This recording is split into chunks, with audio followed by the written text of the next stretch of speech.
Assalamualaikum warahmatullahi wabarakatuh. Perkenalkan, nama saya Muhammad Fahrul Rozi, mahasiswa S2 Perekonomian Islam dan Industri Halal Universitas Negeri Surabaya. Pada kesempatan kali ini, saya akan membahas terkait standar halal pada makanan dan minuman.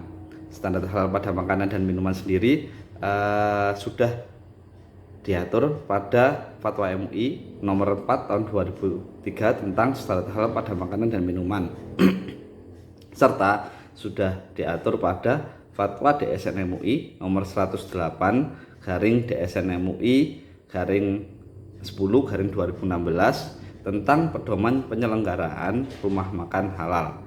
Jadi standar halal pada makanan itu sudah ada aturannya pada MUI.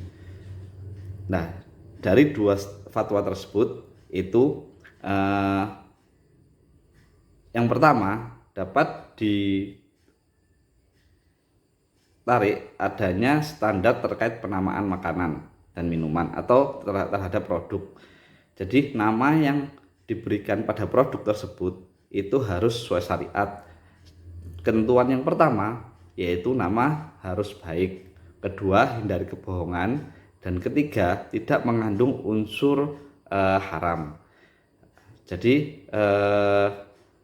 dari tiga ketentuan tersebut itu harus dijelaskan bahwa produk makanan dan minuman yang diajukan untuk sertifikasi halal harus memenuhi standar halal termasuk dalam penamaan, pengemasan, dan promosi produk, di mana tidak boleh ada kebohongan.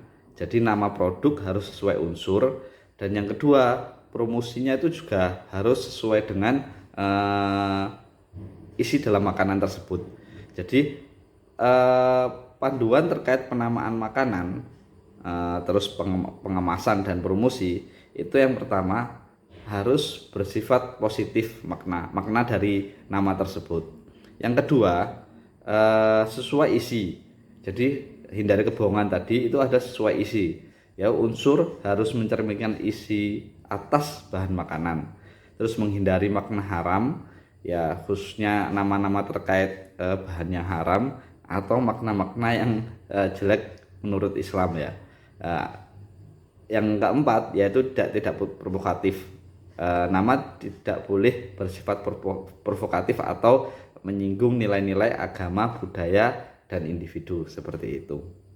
Nah, dalam Fatwa DSN MUI nomor 18 tahun 2016 itu disebutkan bahwa nama makanan, minuman, atau restoran harus mencerminkan produk halal dan tidak boleh merujuk pada hal yang haram atau menyesatkan. Yang kedua, penamaan tidak boleh mengandung unsur penghinaan terhadap syariat Islam. Nah, jadi pada isi fatwa DSN MUI tersebut itu penamaan usaha juga diatur, toko, restoran, instansi yang menjual produk tersebut. Jadi nama dari makanan itu sudah diatur, tetapi masalahnya dalam implementasi fatwa tersebut itu memiliki banyak kendala. Ada beberapa daerah itu yang masih membolehkan nama-nama yang dianggap masih belum sesuai ya. Jadi contohnya aja. Contoh yaitu terkait char-siu. Char-siu itu makanan yang dari yang asalnya dari babi yang dibumbu merah. Nah, nama char-siu sendiri itu sudah banyak digunakan oleh tempat makan yang mengeluarkan produk mie atau mie ayam, bakmi dengan tambahan topping ayam char-siu. Nah, dianggap oleh produsen makanan ya, atau dalam artian di sini adalah pemilik restoran, char-siu adalah bentuk sebuah proses. char siu itu adalah proses sebuah makanan. Jadi ketika ditambahin nama ayam char siu, itu adalah ayam yang diproses atau dibumbui dengan cara char siu seperti itu. Atau soju. Nah, soju itu adalah produk yang dari Korea, produk minuman beralkohol. Nah, di Indonesia sendiri sudah banyak restoran Korea atau tempat makan Korea yang menggunakan soju halal. Padahal dalam fatwa tersebut itu juga tidak boleh menggunakan nama-nama makanan yang sudah jelas-jelas dari tempat asalnya itu adalah mengandung hal-hal yang haram. Tetapi ketika oleh produsen makanan di Indonesia dengan soju, dengan ditambahi non alkohol dan dengan bahan-bahan yang tertera bahan-bahan yang halal, dianggap sudah sesuai atau sudah boleh dipasarkan. Padahal dalam fatwa tersebut tetap tidak dibolehkan. Nah, hal ini itu harus sama-sama dipahamkan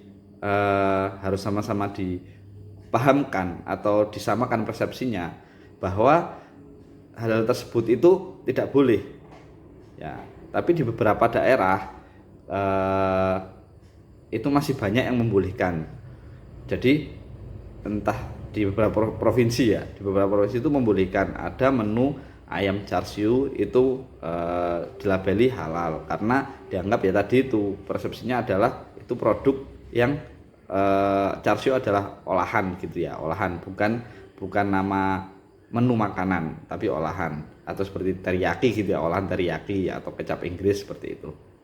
Nah, tapi di beberapa provinsi itu MUI sudah melarang. Nah, di sini implementasi terkait fatwa tersebut itu masih memiliki banyak gejolak ya terkait nama makanan tadi, karena memang budaya luar yang begitu cepat terkait makanan dari luar negeri gitu ya, itu masuk ke Indonesia. Nah, di sini MUI juga harus merespon dengan cepat terkait permasalahan tersebut, apalagi pada Oktober 2024 itu produk makanan dan minuman restoran itu sudah harus memiliki label sertifikasi halal.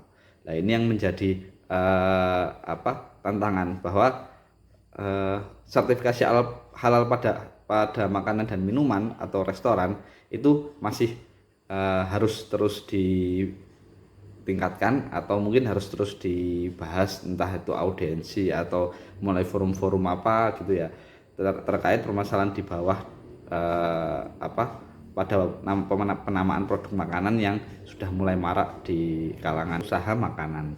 Jadi agar pelaku usaha tersebut juga tidak dua kali atau beberapa kali ya mengganti menu makanan, biar sama-sama paham bahwa menu makanan mana yang boleh dipakai atau nama menu makanan mana yang tidak boleh dipakai. Seperti itu. Terima kasih dari saya. Wassalamualaikum warahmatullahi wabarakatuh.